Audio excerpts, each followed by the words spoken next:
Oi, clã, sejam muito bem-vindos ao Místicos pelo Mundo. Eu sou Naina Fortes e nós estamos com um convidado muito especial. Ele é psicólogo e ele tem, em uma das suas bases de pesquisa e estudo, como que a espiritualidade pode atuar e beneficiar as pessoas dentro dos seus processos terapêuticos. Então, eu quero te convidar para, junto comigo, a gente conhecer essa história. Vamos lá?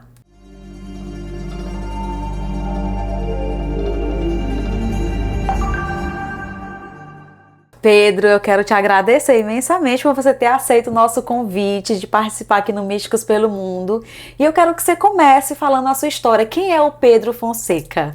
Então, eu sou Pedro Fonseca, eu sou psicólogo clínico.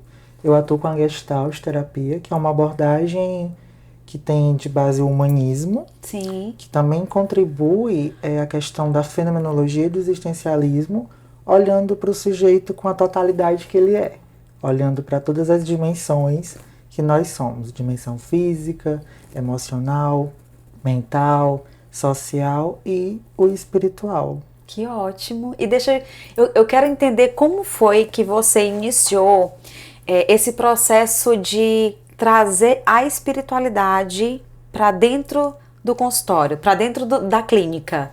Pronto, isso começou lá na graduação. Lá ali no meu segundo, terceiro período, quando eu já comecei a ver as abordagens da psicologia, entre elas a TCC, a psicanálise, e sempre eu só ouvia a mesma coisa. O ser humano, ele só é corpo e mente e emoção. E aí, tudo começou quando eu conheci o Jung, que é um teórico da psicologia, que ele traz dentro da filosofia dele a espiritualidade. E aí eu comecei a perceber e a querer aprender o que move esse ser humano, o que faz ele transcender, o que motiva ele diariamente.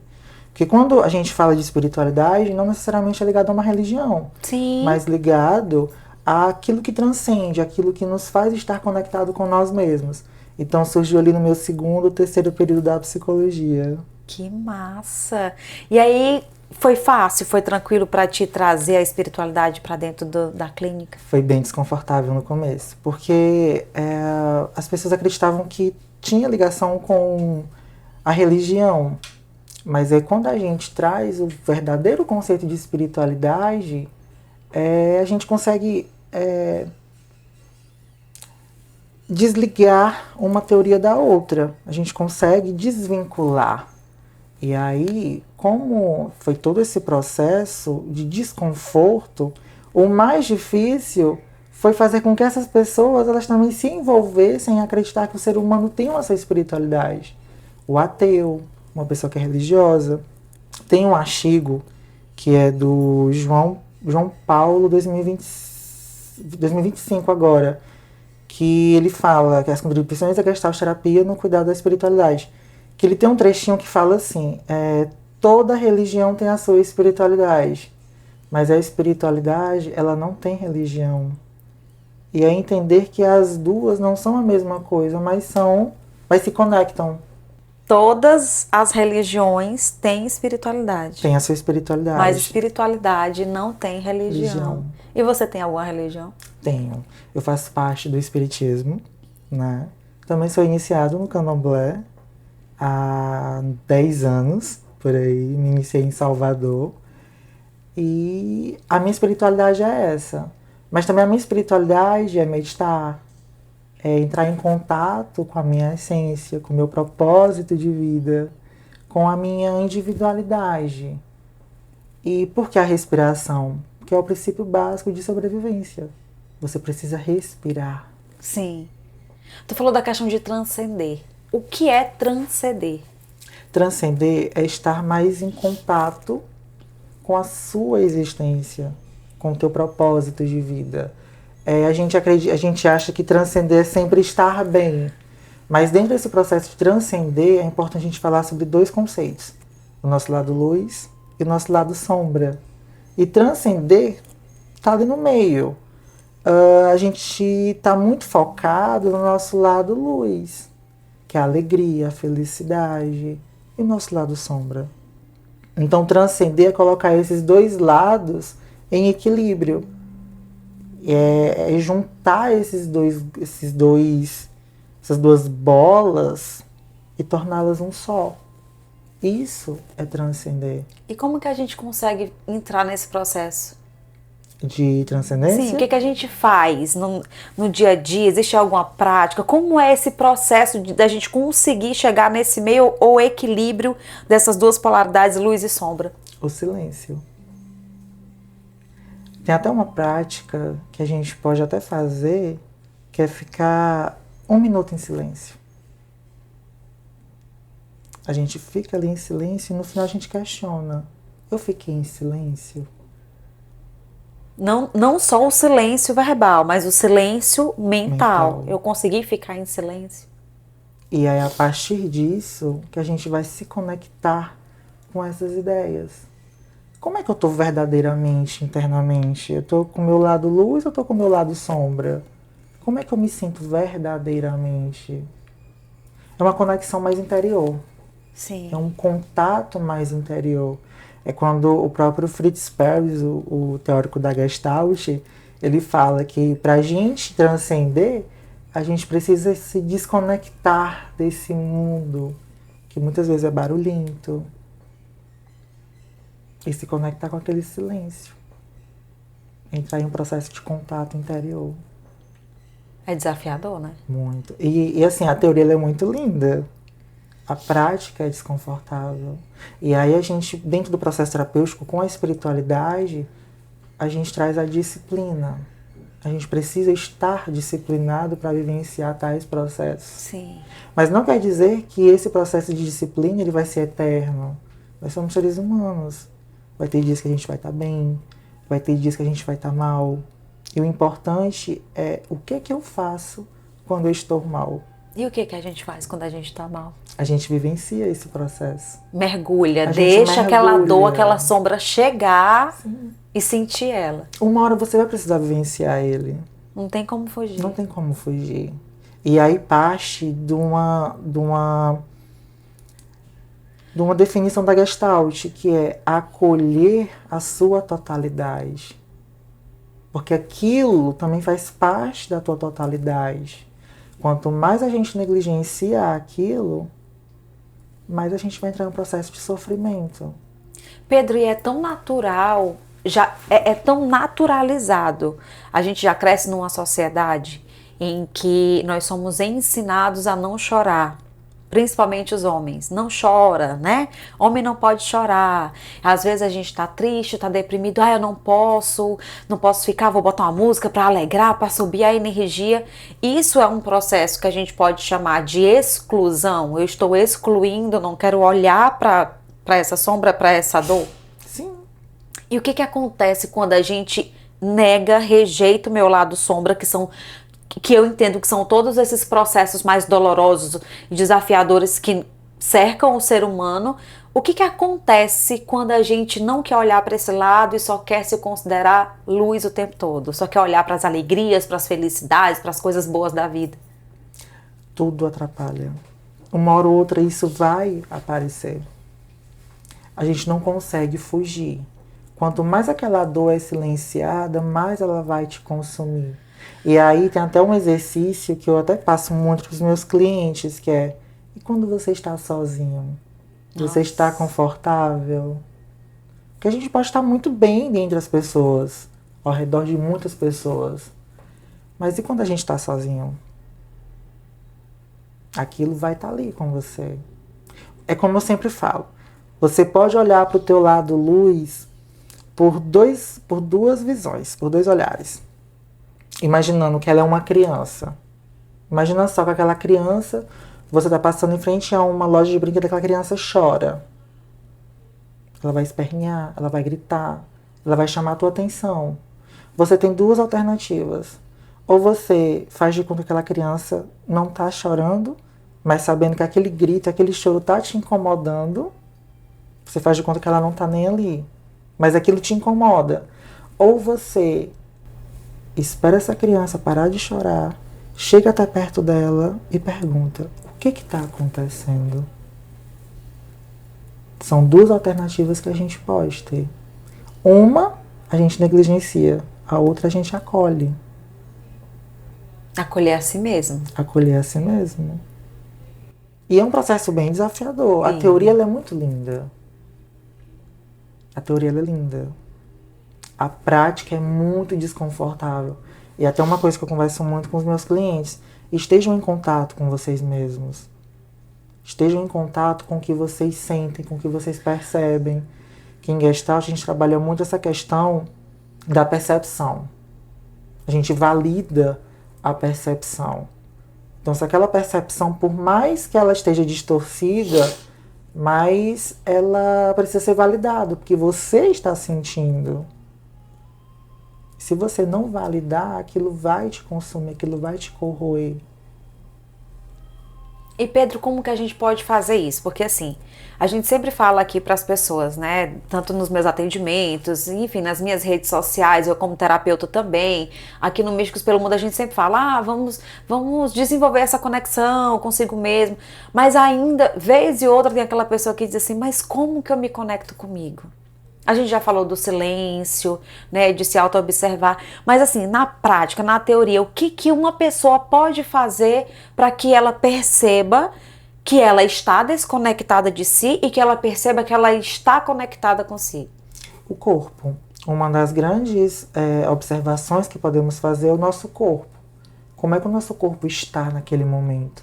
Então, tal que isso são questionamentos que eu até levo para minha própria rotina. A cada ambiente, a cada momento que eu estou, é uma prática diária. Como é que eu estou me sentindo no meu aqui e agora? O corpo é um oráculo vivo, né? O corpo, ele traz coisas, o corpo, ele fala. Então, tal que muitas pessoas negligenciam isso. Demais. E o nosso corpo, ele a todo momento, ele está se comunicando com a gente. Por isso que a gente sempre traz o conceito da respiração, do silêncio, do estar no aqui e agora, de se permitir sentir. Porque muitas vezes a gente está sentindo, mas a gente não está se permitindo sentir verdadeiramente. E aí lá na frente vem esses contextos que são desafiadores. Às vezes a gente acaba entrando, a gente acaba se afogando nisso. E é o que gera mais desconforto. O nosso corpo fala.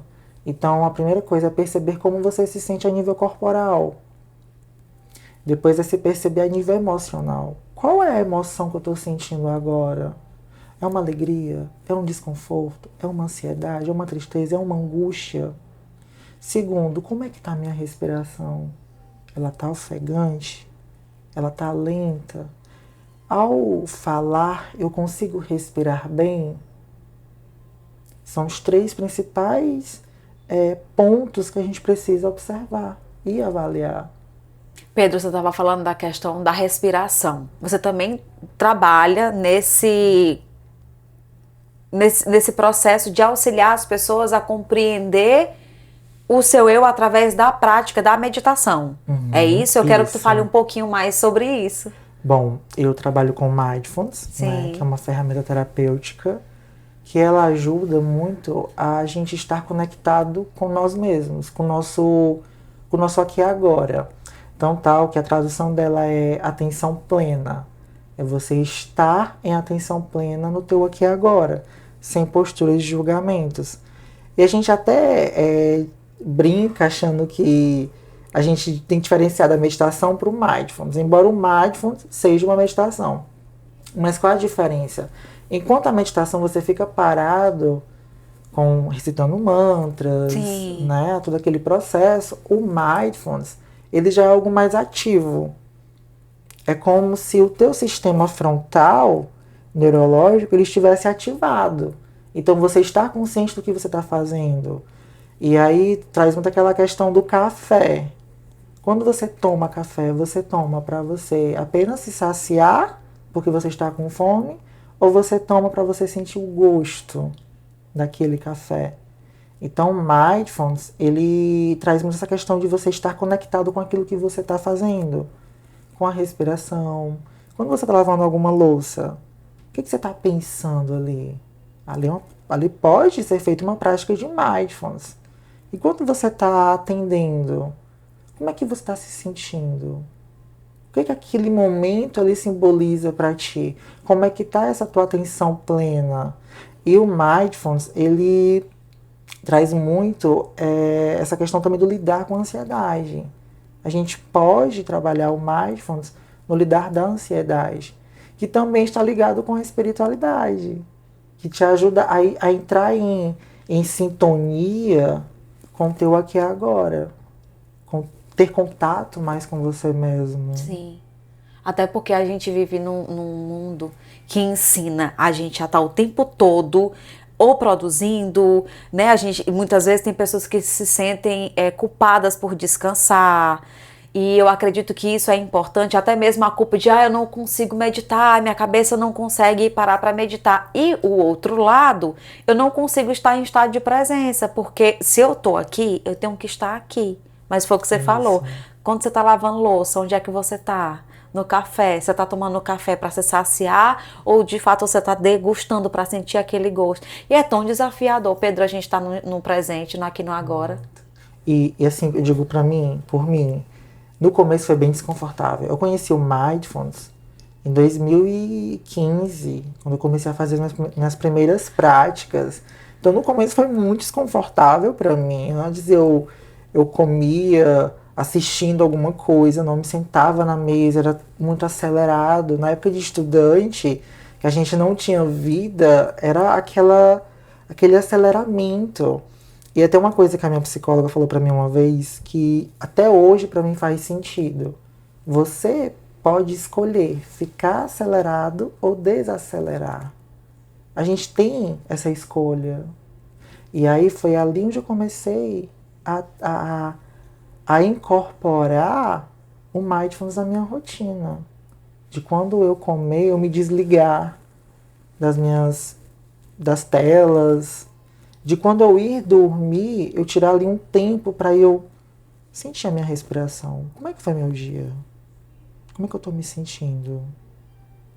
Aí eu muitas vezes, até eu me comunicar com as pessoas, é eu olhar nos olhos dela. Aí eu não ficar no celular e falando com alguém. Até uma coisa que, dentro dos meus atendimentos, eu fixo muito meu olhar nos meus pacientes, nos meus clientes. E eles fixam também, porque ali também é contato. Uma troca, é estado de né? presença, é uma troca. E a disciplina, ela é desconfortável no começo. Nossa. Porque você quebra vários padrões do que era comum para você. Então, incorporar nossas ideias, no começo, o nosso cérebro, ele não aceita. Rebelde? Ele é rebelde. A gente tem que persistir.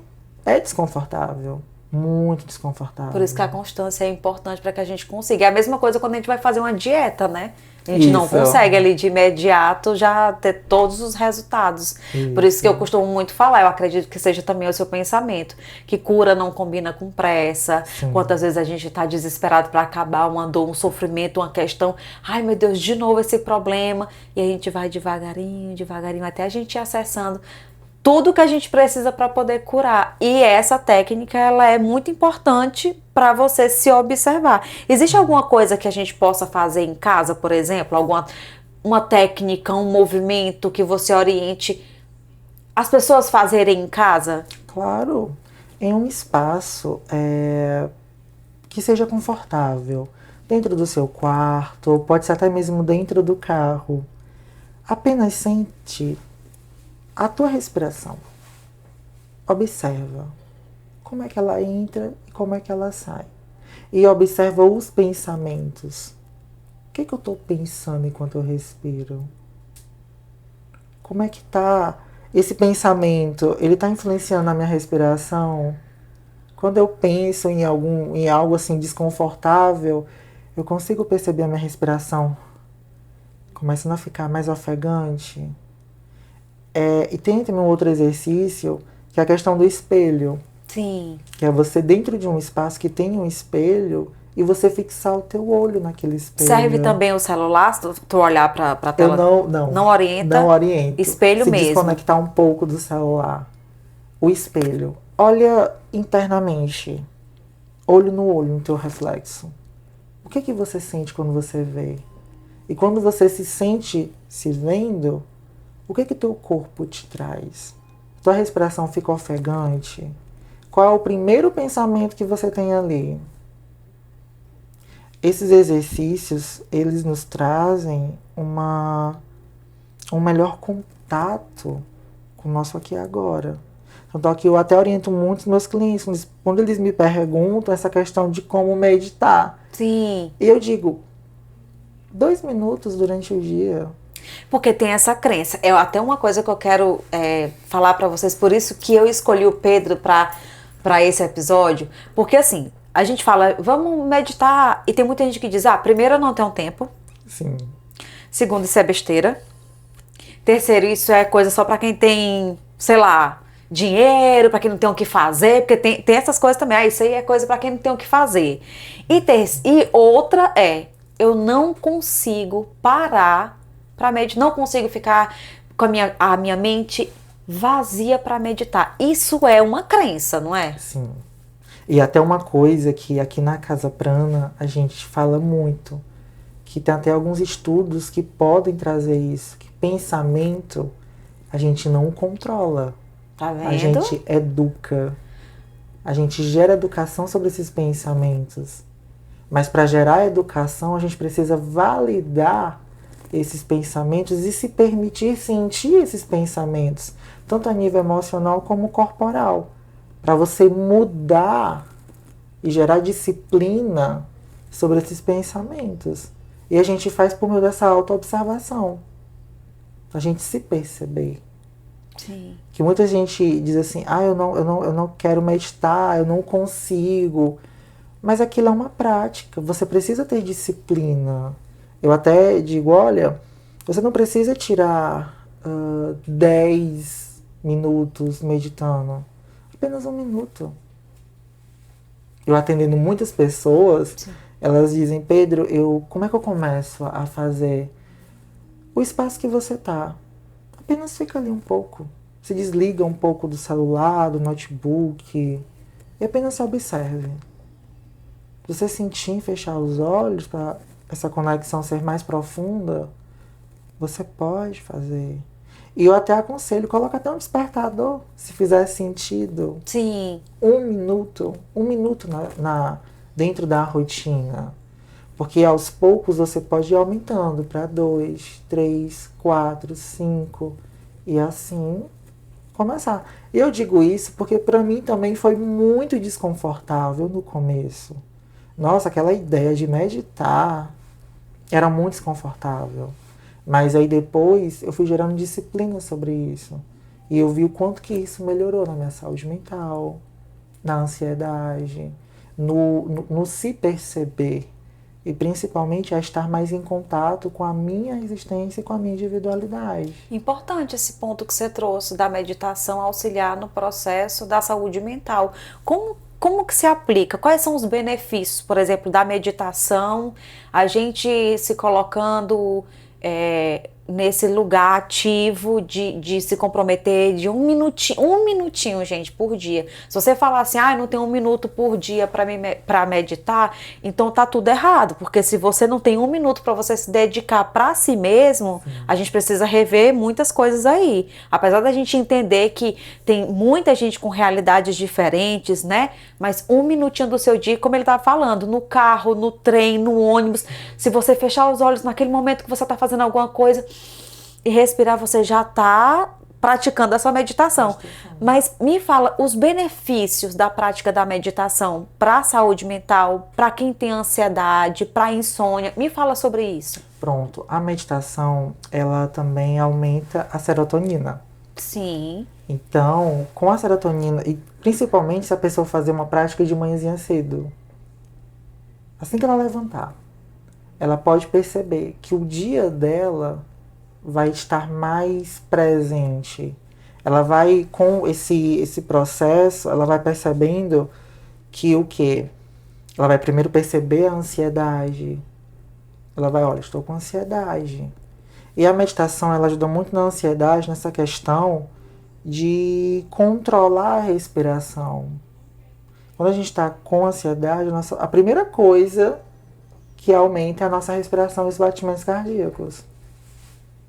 E com essa meditação ativada, a gente vai ter um melhor controle sobre essa respiração e sobre essa ansiedade. E pessoas que têm insônia, eu atendo muitos clientes que têm muita essa dificuldade de insônia, Sim. principalmente nessa época de calor. Então, o que que eu oriento eles? Faz uma prática no final do dia. Faz um momento que te ajude a estar mais em presença. Te convida a sentir a tua respiração. Ah, mas eu não consigo me desligar. Minha mente está acelerada. Coloca uma música. Uma música que te faça se sentir bem. Sim. E quando eu digo música, não é só aquelas músicas de meditações. Bota uma música que te traga de volta para você mesmo, que te ajude a se reconectar. Aquilo que nutre você, né? Aquilo Aquela que te música que nutre. você gosta, não precisa ser mantra. É aquilo, é a tua Exatamente. essência, é o que tu gosta. Um forrozinho também dá pra colocar? Com certeza, Um você rock. colocar uma coisa que faz sentido para ti, que contribua no teu processo, tá ótimo. A gente acha que a gente só pode meditar ouvindo aquelas músicas. Mas existem vários tipos de músicas que podem contribuir nesse processo de meditação. Tá vendo a importância da gente trazer pessoas que sabem do que é que estão falando? E a importância de falar sobre isso, porque a gente desmistifica muita coisa, Pedro. Sim. É o nosso objetivo aqui, desmistificar. Porque quando a gente fala de meditação, a primeira coisa que a gente tem em mente é a posição de lótus, né? Que é aquela posição que a gente fica com as mãozinhas assim, com os mudras. E a gente tem que ficar só com a mente completamente vazia e parado não sei quanto tempo, que quando você termina você não consegue mais nem mexer as pernas de tão dormente que tá.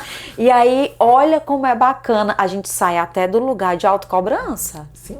Cara, eu posso colocar um forrozinho enquanto eu tô meditando.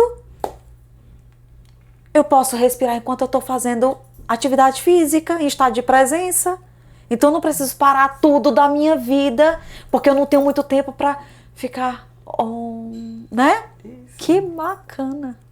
E quando o Pedro fala da questão da música, é importante a gente falar o seguinte, que cada um, né, as práticas estão aí para todas as pessoas disponíveis e cada um faz de acordo com o que sente no seu coração, o que é confortável para você. Então não existe verdades absolutas. O Pedro pode simplesmente preferir fazer meditação colocando um mantra, um som de cachoeira. Eu já posso colocar uma música que me acalme. Obviamente que eu entendo assim, Pedro, que quando a gente vai começar a entrar na prática de meditação, que é para você se acalmar e relaxar, o ideal, me corrija, obviamente você pode ter um outro pensamento, esse, né, é o que eu acredito assim, que é interessante a gente colocar músicas que possam me trazer um relaxamento também.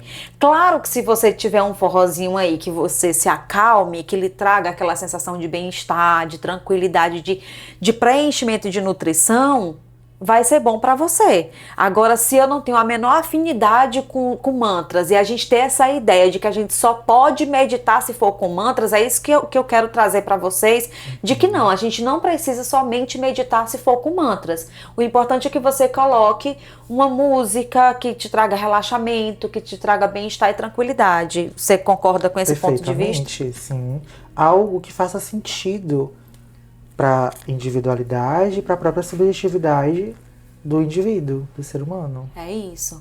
É exatamente isso, assim, que a gente tem esse olhar, né, de respeitar a individualidade, a subjetividade de cada pessoa e até mesmo ir desmistificando essa ideia do que é certo, do único caminho, né? Esse aqui é o único caminho, pronto, e acabou com essa questão de polaridade, de divisão, de extremismo. Então, não. A gente se conecta com a gente, com a espiritualidade, cada um dentro da sua maneira, cada um dentro daquilo que é confortável e que cada um acredita. E falando de espiritualidade, é uma coisa que eu quero aprofundar mais contigo, essa questão da espiritualidade. Eu estou muito curiosa para entender como é que tu aplica a espiritualidade de uma forma mais profunda no teu processo de clínica. Como é que a espiritualidade adentra no processo de cura daquela pessoa que chega para ti? Pronto.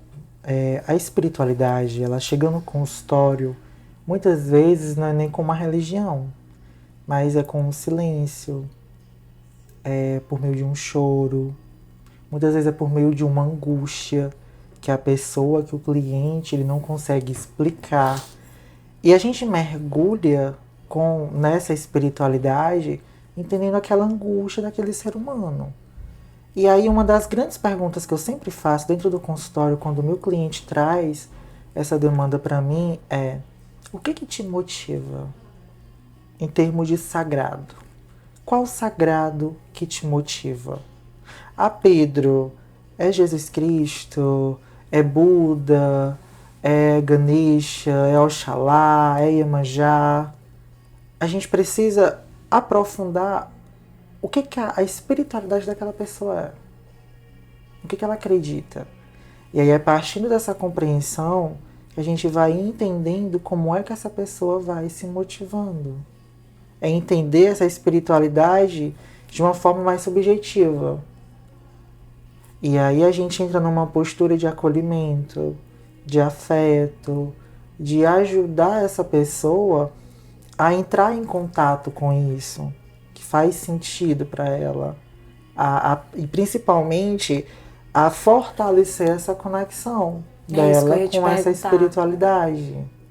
Porque a gente acredita que o consultório, ele não acolhe a espiritualidade, mas dentro do consultório, muitas vezes a espiritualidade se manifesta. De que forma? Não é nem ligada à incorporação, mas é ligado a falar o que sente quando está naquele momento. Ah, quando eu estou num culto, o que eu sinto? Quando eu estou em meio aos atabaques, o que eu estou sentindo? Quando eu estou na igreja, o que eu sinto? Então, é partindo dessa compreensão que a espiritualidade começa a ser trabalhada. A pessoa fortalecer essa dimensão dela. Interessante. Pedro, tu consegue... Tá me vindo aqui um questionamento. Existe cura sem espiritualidade? Não. É até uma coisa que eu sempre falo. Dentro do processo terapêutico, não ocorre cura. O terapeuta não é aquele que cura, é aquele que cuida. Porque quando o cliente ele se sente cuidado, ele se cura. Sim. Então a terapia, ela é uma pedagogia do amor, do acolhimento, do afeto. Porque isso também é espiritualidade. Isso também é contato e conexão com ele mesmo. Então, à medida que ele vai se conectando com essa dimensão interior e com a espiritualidade que habita dentro dele, da forma dele, a cura se manifesta. A cura se manifesta. Esse se sentir bem aparece. Porque ele percebe que ele está em contato com ele.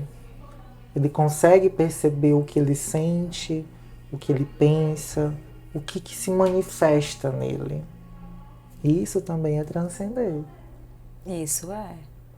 Já aconteceu algum caso, assim, de alguma pessoa, você não precisa, né, citar nomes nem nada, mas assim, já aconteceu casos de pessoas que chegaram até o consultório que estava completamente desconectado de si, da sua espiritualidade, e ao longo da técnica, da forma que você, né, trabalha, coloca o seu servir, foi resgatando essa pessoa e ela se percebeu completamente alinhada com ela e com o sagrado? Muitas vezes. Principalmente quando essa pessoa ela tem esse questionamento. Qual é a minha espiritualidade? O que é espiritualidade para mim? E dentro da terapia, o foco não é dizer o que é espiritualidade para ele, para esse cliente, mas é esperar ele dizer o que é espiritualidade para ele. É ele dizer. E dentro desse processo, eu até trago a questão do ateu. Muitas pessoas acreditam que o ateu ele não tem espiritualidade, mas ele tem espiritualidade. Quando eu digo que o ateu tem espiritualidade, é porque ele tem uma essência, ele tem um propósito, ele se motiva todos os dias. E essa espiritualidade está conectada com essa motivação. Se ele chegar para mim, Pedro, eu quero ter a minha espiritualidade, mas eu não acredito em nada. Tá, mas você acredita em você? Eu acredito. Então isso é espiritualidade. Eu também acredito nisso. E o quanto que isso é forte. Eu acredito muito nisso. Você acreditar em você é você acreditar na espiritualidade. Sim. Nossa, isso é muito forte, é muito impactante. Faz a gente ficar assim, ó, parada e refletir. Porque isso mexe num lugar muito profundo do que a gente acredita do que é a espiritualidade. Sim. E aí isso reflete muito ao que eu falei lá no início, de que toda religião tem a sua espiritualidade, mas a espiritualidade, ela não tem uma religião. E é interessante, porque você falou que na academia você só tinha ali, né, os ensinos de que o ser humano era somente emoção, era corpo e mente, né? E emoção. E a espiritualidade, ela não era olhada, até que Jung veio, porque eu sou apaixonada por Ave Maria, sou apaixonada por Jung. E aí ele veio e trouxe esse olhar da gente entender, poxa, eu também tenho uma coisa aqui para além de só corpo e mente. E como é colocar isso na prática? Para ti, para as pessoas ao teu redor, para os teus clientes? Como é trazer essa consciência para quem não tem essa consciência?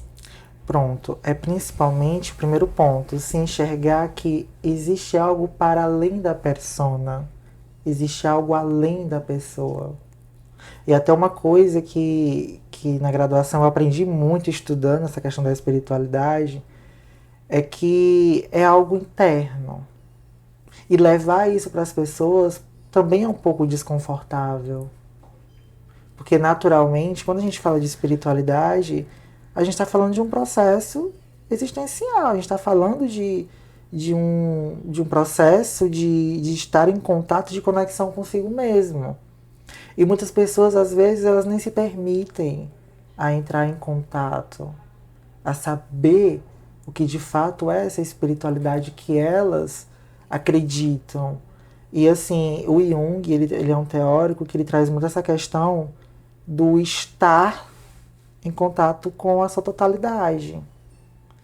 Então, assim, muitas vezes, eu sou só corpo e mente. Tá, mas olha só a grandiosidade que a gente é. Será que a gente só é corpo e mente? O que motiva a gente? O que nos faz acreditar? Seja no nosso potencial, seja em sentir um cansaço no final do dia, porque o ambiente ele também influencia bastante nisso. Aí até uma coisa que eu sempre pergunto e trago, será que a gente só é corpo e mente e emoção? E essa conexão com todos esses corpos, corpo mental, emocional e espiritual. Essa ligação, essa conexão com esses corpos. Uma vez que eu olho para esse corpo, seja ele físico, mental, tudo se harmoniza. Quando eu olho para todos eles de forma integrada, Sim. Tudo na minha vida se harmoniza. Sim. Em Gestalt, a gente tem até um mantra que eu utilizo, quando a sua dimensão emocional está desalinhada, todas as outras também ficam. Porque a gente é todo. Então, tal que o Fritz Perls, que ele é o pai da Gestalt terapia, ele trouxe essa filosofia de que o todo é maior do que a soma de suas partes. Então, se eu integrar somente corpo, vai ficar faltando a mente, a emoção, a espiritualidade, o mental. Então, eu acredito muito nisso. Atendendo muitas pessoas, uma coisa que eu aprendi é que quando a sua dimensão, quando uma dimensão ela está desregulada, todas as outras possivelmente também estejam. Porque é contato, é sintonia. Não tá separado, né? Não está Tudo unido. separado. Quando a gente está com ansiedade, se a gente trabalhar somente o pensamento, sem a gente perceber a respiração, os batimentos cardíacos, o nosso corpo, trabalhar só o pensamento, como é que vai ficar essas outras partes? No caso, só os pensamentos, a gente pode colocar uma pessoa que é muito racional? Sim, Se eu sou uma pessoa só mental, racional, eu tô racionalizando tudo, eu quero ter respostas para tudo, é isso. sim. Aonde é que tá as outras partes? E tudo fica claro quando a gente une essa totalidade. Quando a gente vê que a gente não é só mente. A gente é corpo, a gente é emoção, a gente é espiritual. Então, quando a gente, dentro do processo terapêutico, quando alguém chega em uma situação bem delicada, que a gente vai acolher essa pessoa, que a gente vai buscar entender o que essa pessoa está sentindo, a gente vai perceber que ali está para além daquela dimensão que está desregulada. O emocional abatido, uma pessoa que está cansada psicologicamente, mentalmente. E o todo, ele é maior do que a soma de suas partes. Se a gente não olhar para o todo, a gente não vai olhar para a totalidade. É entender que nós somos seres multidimensionais. Nós temos várias dimensões. Seres multidimensionais. Vamos aprofundar. O que seria seres multidimensionais? São seres que têm várias dimensões. E aí a gente cita 5 delas. A emocional, o mental, o social, o físico e o espiritual. Sim. Então tal que é até um questionamento que eu sempre trago para os meus clientes para ampliar o awareness, ampliar a consciência deles você, como é que tá a tua dimensão social? Ah, Pedro, eu consigo perceber que eu sou muito alegre com os meus amigos, mas em casa eu me sinto um vazio. Aí traz aquilo que a gente comentou no início, Sim. o lado sombra. De muitas vezes a gente tentar esconder. Então eu tô aqui sorrindo pra todo mundo, mas quando eu tô sozinha comigo, aí é como se a gente entrasse naquela depressão, porque você tá em contato, você e você, com todos, com tudo que te cerca, com todas as tuas dores, mas quando eu saio de casa eu tento, né, ser o mais alegre possível para, às vezes até de forma inconsciente, Sim, vestir uma maquiar, roupagem. vestir uma roupagem ou para ser aceita, ou para ser vista, Sim. ou para pertencer, ou para disfarçar. Sim. Tem um questionamento que eu sempre faço para os meus clientes. Tá, você é um ser multidimensional. Você está me trazendo tudo isso. Mas e se por um dia você tirar a família, trabalho, você tirar tudo que você tem? Tirar a tua profissão, tirar o teu filho, teu esposo, a tua esposa. O que vai sobrar de ti? O que vai ficar? Alguns dizem, ai, não vai sobrar nada. Mas sobra uma coisa. A essência. Quem a gente é verdadeiramente. E talvez naquele momento assumir quem se é verdadeiramente pode ser desconfortável. Mas naquele desconforto pode gerar uma disciplina para te ajudar a se perceber por outros olhos. E perceber que aquilo não te define enquanto pessoa. Sim. Então, tal que muitas pessoas me trazem, eu sou depressivo, eu sou ansioso, eu sempre disciplino, ajudo elas a entrar nesse processo de disciplina. Não, você não é depressivo, você está com depressão, você está com ansiedade, porque isso não vai te definir. Você não é, você está. É isso. E em muitos momentos, trazendo essa questão da multidimensionalidade, em muitos momentos a gente não precisa ser. A gente só precisa estar. E aí é que vem a questão da espiritualidade no consultório. Que em muitos momentos o meu cliente, ele não vai precisar do Pedro psicólogo. Ele vai precisar apenas que eu esteja ali. Seja como Pedro, seja como psicólogo.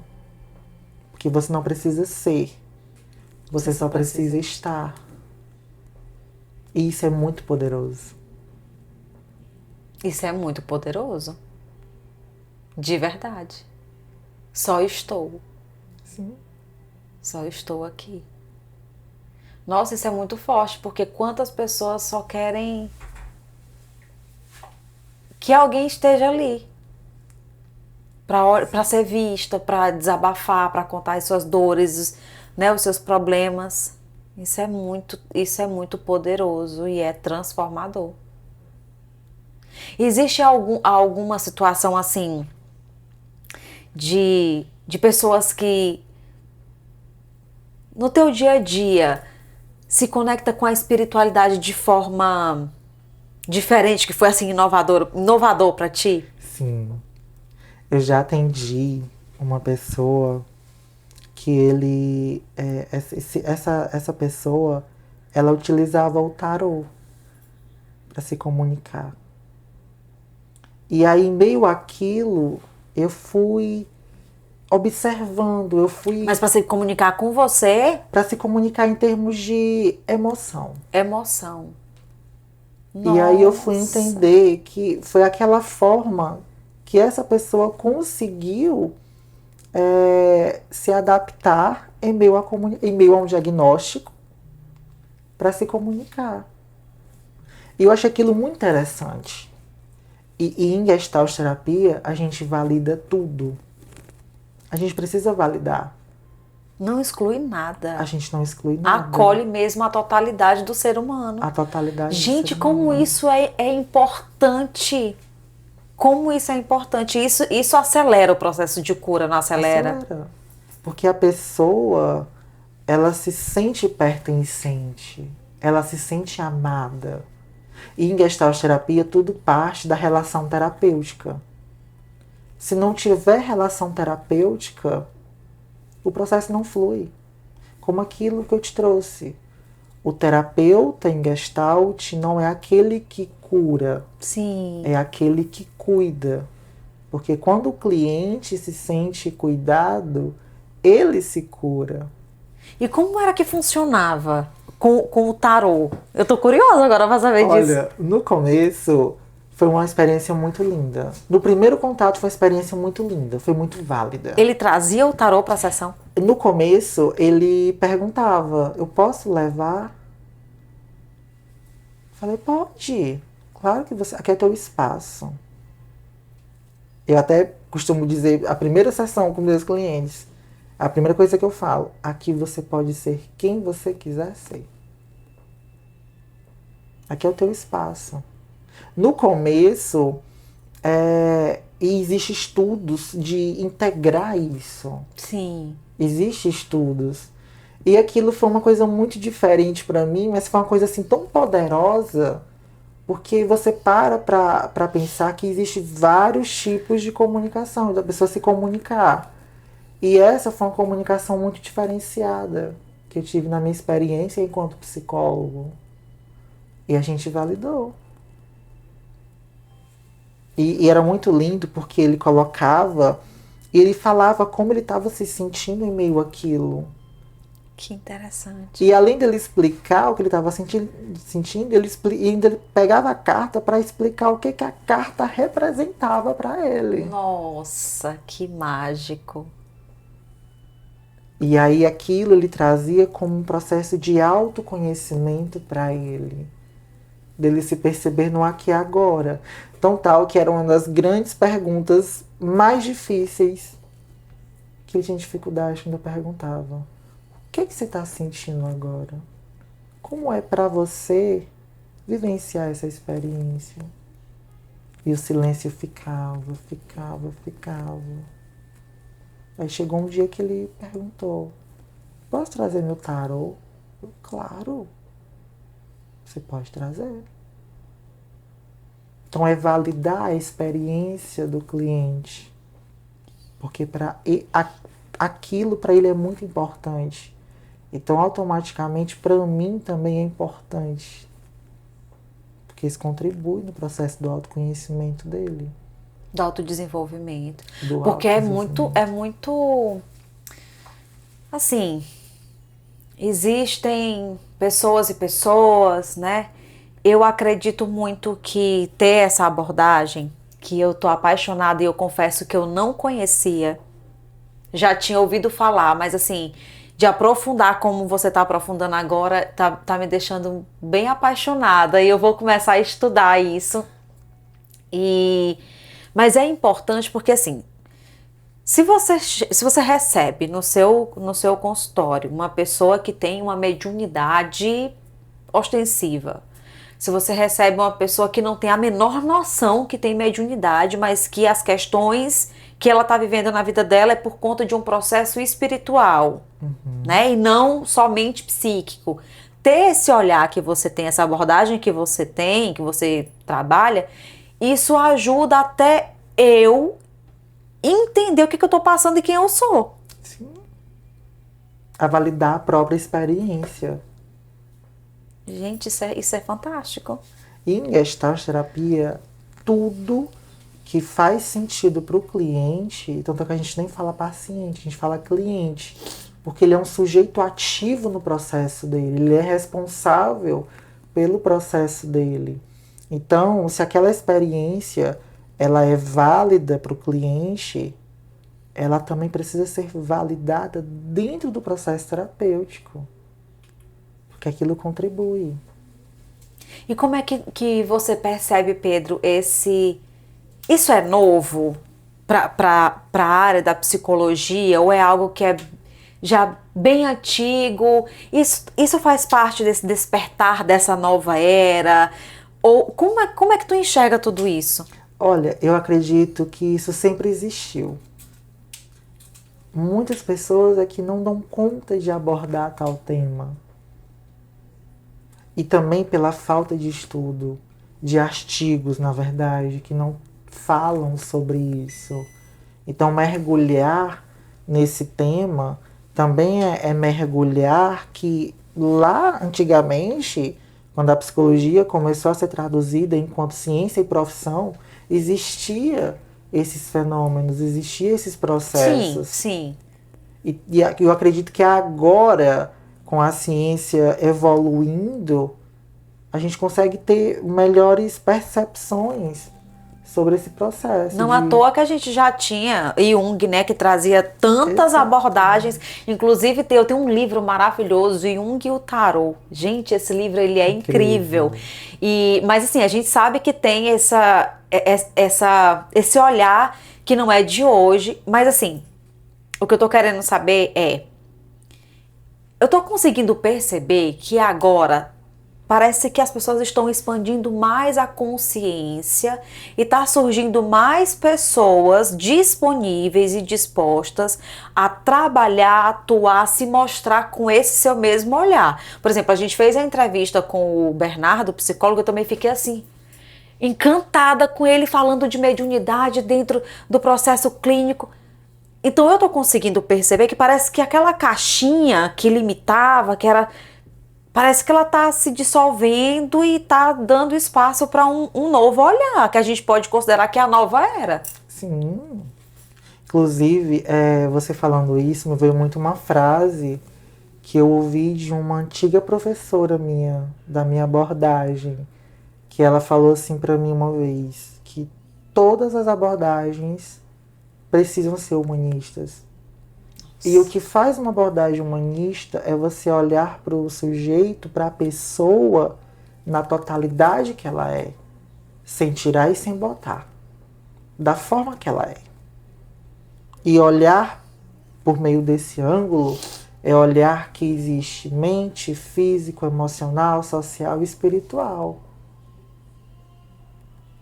quanto que a própria psicologia prega, que nós somos seres bio, psico, sócio, emocio e espiritual. Nossa.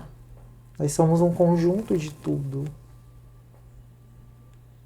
E essa nova era está trazendo muito essa questão desses estudos, da gente integrar a espiritualidade. Na graduação eu ouvia muito que a psicologia, ela é uma ciência, mas que ela tem muitas suas limitações por falta de artigos. E hoje em dia a pandemia trouxe muito isso. A conexão, você voltar para a sociedade depois de uma pandemia.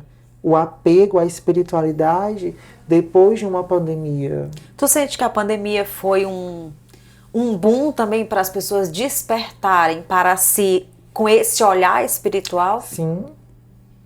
Principalmente nessa questão de fortalecer esse laço de contato com você e com o outro. E a pandemia, ela trouxe muitos aprendizados disso, que hoje estamos aqui e amanhã talvez a gente não esteja aqui. Acho que veio para ancorar, veio para fortalecer essa ideia. Que nada é definitivo. Que nada é definitivo. E isso é muito poderoso, isso é muito forte. Eu atendendo muitas pessoas, e uma frase que eu ouço diariamente é: a pandemia, ela me trouxe um novo olhar do que é a vida, do que é a espiritualidade. É como se ela tivesse trago novas experiências que antes a gente tinha essas experiências, mas não dava tanta importância. A gente vivia no piloto automático. É, porque sempre teve ali. A pandemia só tirou a venda dos olhos e fez a gente enxergar, olha, existe o outro lado aqui, ó. Sim. Sempre existiu isso aqui, vamos começar a olhar para cá também? Exatamente. E a gente sair do controle. A gente estar mais presente. É a gente se convidar a estar em contato com a nossa individualidade. Em Gestalt terapia tem um outro mantra que ele fala: eu só consigo estar em contato com o outro se eu estiver em contato comigo mesmo. Eu só consigo acolher a espiritualidade do outro se eu souber também acolher a minha espiritualidade. E isso a gente aplica para tudo na vida. Eu só consigo amar o outro se eu me amar primeiro. Exatamente. Eu só consigo respeitar o outro se eu me respeito. Eu só consigo não julgar o outro ou criticar o outro se eu não fizer isso comigo mesmo. Exatamente. Que profundo. Muito forte. Vocês estão sentindo aí, não estão, gente, essa profundidade? Porque eu tô aqui, a minha mente tá, ele tá falando, eu tô... É muito profundo, isso leva a gente para vários lugares de questionamento. Sim. Como é que tá a minha vida? Eu tô fazendo isso, eu não tô fazendo isso? Eu tô em estado de presença? Eu tô me cobrando, eu tô me julgando? Eu tô me amando, eu tô me acolhendo, como você falou da questão lá do começo, né? Eu tô me colocando no colo, como que eu tô em relação comigo mesma? Tô só olhando pro outro, que foi o exemplo que você trouxe. Se eu tirar tudo, eu tiro a profissão, eu tiro os filhos, eu tiro o marido, o namorado, ou a namorada, enfim, eu tiro tudo. O que que sobra? Eu. Sobra eu. Mas sobra como? Quem é esse Quem eu? é esse eu? Sobra como? Tá sobrando só isso aqui, porque o interno tá todo destruído? Sobrou o que de mim? Exatamente. E olhar pra gente, se colocar como prioridade é desafiador. Muito. E pra quem tá nesse caminho, Pedro, de despertar, de autoconhecimento, o que que você aconselha? Qual a mensagem que você pode trazer para as pessoas que estão nesse caminho de despertar mesmo?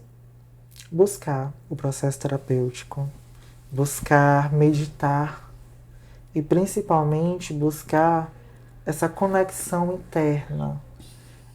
Desligar um pouco esse mundo barulhento e ouvir mais o que o nosso interior está nos dizendo, o que a nossa essência está nos dizendo. meditar, estar conectado com a espiritualidade, não precisa de vários minutos. Só precisa apenas de 1 minuto. Precisa apenas de um pequeno momento. É aos poucos que aquilo vai se enchendo.